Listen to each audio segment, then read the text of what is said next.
नमस्ते साथीहरू, स्वागत छ तपाईहरुलाई निरञ्जना जीएम फूड एन्ड फनमा। आज मैले तपाईहरुको माझमा चिकन फ्राईको रेसिपी लिएर उपस्थित भइसकेकी छु। भिडियोलाई अन्त्यसम्म हेरेर साथ दिनुहोला। लागौं अब यसलाई बनाउनतर्फ। यसको लागि मैले यहाँ सबैभन्दा सुरुमा एउटा कढाई तताएर मैले थोरै तेल राखेकी छु।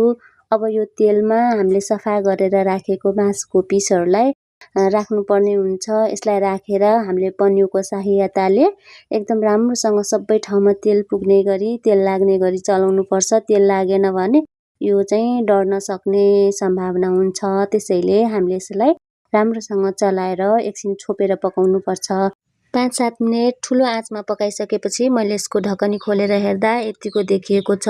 यो चिकनलाई साइडमा सारेर प्याज राखेको भिडियो चाहिँ स्किप भएको रहेछ, त्यसैले मैले यतिकोबाट देखाउँदै छु साथीहरू।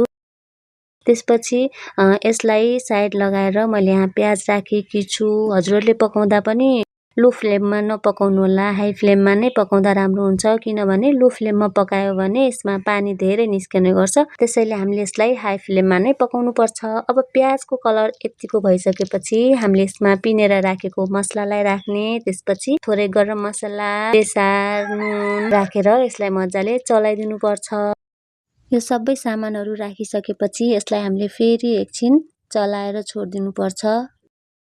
त्यसपछि एकछिनमा यसलाई फेरि पनि चलाइसकेर अब हामीले साइडमा राखेको मासुलाई पनि यसमा यो मसलामा चाहिँ मिक्स गरिदिनु पर्छ।